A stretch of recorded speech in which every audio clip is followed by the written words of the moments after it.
معارف یکی از ساحه‌های مهم و سمت افزایش سیاست اجتماعی دولت و حکومت مملکت به حساب رفته. زیر توجه بی‌واسطه پیشروی ملت پرزیدنت جمهوری تاجیکستان محترم امامعلی رحمان قرار دارد. امروزها با دستگیری‌های پیوسته دولت و حکومت مملکت در ساحه معارف تحولات نظررس به میان آمده. برای بهتر گردیدن سطح تعلیم و تربیت و مهیا گردیدن شرایط دانشجویی خوانندگان امکانات‌های ضروری روی کار آمده است. قبول قانون و قرارها و یک قطار برنامه‌های دولتی و ساحوی که برای رشد ساحه نگرانده شدند، عامل مهم پیشرفت و ترقیات ساحه معارف را به میان می‌آورد. برنامه عملی نمودن تکنولوژی‌های اطلاعاتی کمیونیکاسیونی در مؤسسه‌های تحصیلات عمومی جمهوری تاجیکستان برای سال‌های 2018-2022 از جمله آن برنامه‌های به شمار می‌رود که برای تشکل جهانبینی تکنیکی نسل نورس زمینه مهم گذاشته می‌تواند. البته مقصد از قبول این برنامه گسترش دادن تفکر تکنیکی اهالی بخصوص جوانان و نورسان، تقویت بخشیدن برای از بر نمودن علم‌های بنیادی و تکنیکی و تکنولوژی میباشد. باعث نگرانی زیاد است که نه در همه مؤسسه‌های تحصیلات میانه عمومی شهر و ناحیه‌های مملکت طلبات‌های برنامه مذکور پورا اجرا می‌گردند. در قسمت مؤسسه‌های تعلیمی نورساگی دستگاه‌های کامپیوتری به نظر می‌رسد که این برای پورا برآموندن و از خود نمودن برنامه‌های تعلیمی تکنولوژی‌های اطلاعاتی مانع جدی به میان می‌آورد. این حالت را گروه ایجادی ما در چند مؤسسه تعلیمی شهر ایسار مشاهده نمود. مثلا در مؤسسه تحصیلات میانه عمومی رقم 5 از نورساگی قوه برق امکان گذراندن درس تکنولوژی اطلاعاتی موجود نیست. گرچند مؤسسه در تابعیت مرکز شهر قرار داشته باشد هم ولی پورا از استفاده قوه برق محروم است.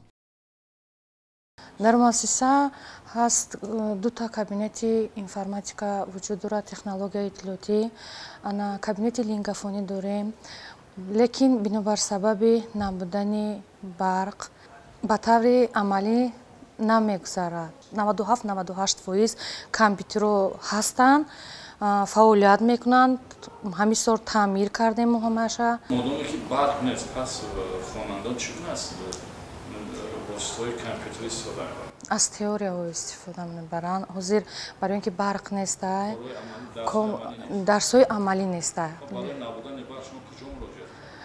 من مراجعت کردم به طور خطیم حکومت حصار شهر حصار. راستی خودم نزد دیرکتوری برق حصار رفتم، گفتن که معلمه همین روزای نزدیک همین مسئله حل میکنیم، حتما کوشش میکنیم که به مکتب خط برق آزاد گذرونیم. چند وقت بود برق نداده شد؟ از همین وقتی که تعمیر میکنیم گفتن چند وقت شد؟ ممکن یک ماه شده باشد، ممکن زیادتر باشد. انیقشا نمیدونم. اولی سپتامبر برق بود، بدتر دیگر نبود.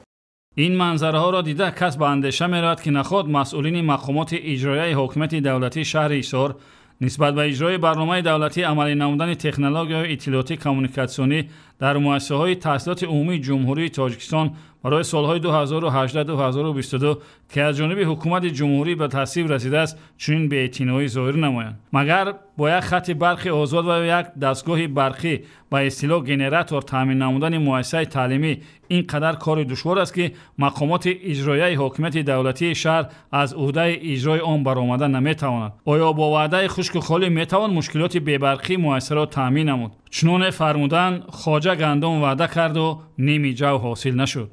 چی مگر این کامپیوترهای نیمساز و نیمویران و تخته‌های الکترونی و سیمخانه‌های لینگافونی تنها برای نمایش دادن است؟ درباره مجهزگردانی کابینت‌های فنی که باید در پرتو عملی‌گردانی 20 ساله آموزش و رشد فن‌های طبیعت‌شناسی دقیق و ریاضی در ساحه علم و معارف که با ابتکار سرور دولت پرزیدنت جمهوری تاجیکستان روی کار آمده است عموماً جای گپ هم نیست. زیرا قریب در تمام مؤسسه‌های تحصیلات میانه عمومی کابینت‌های فنی مجهز با لوازمات ضروری و عیانیت‌ها وجود ندارد. حالانکه مجهزگردانی کابینت‌های فنی و خریداری نمودن کامپیوترها از حساب بودجه محلی شهر و ناحیه‌ها باید به راه مانده شود. پس در این حالت چگونه میتوان از رشد ساحه و عملی سازی برنامه‌های تعلیمی بیدار نمودن ذوق و استعداد خوانندگان نسبت به فن‌های طبیعت‌شناسی و دقیق و ریاضی از بر نمودن تکنیک و تکنولوژی و بلند برداشتن سویه دانش آنها سخن گفت؟ شاید بعد پخش گزارش مسئولین مقامات اجرایی حاکمیت دولتی شهر حصار و وزارت معارف و علم جمهوری تاجیکستان برای برطرف نمودن چنین کمبودی‌های جای داشته اندیشه می‌کنند و برای مهیا نمودن شرایط سازگار و مساعد تعلیم و تربیت در مؤسسه‌های تعلیمی چاره‌های ضروری و عملی را به راه می‌مانند.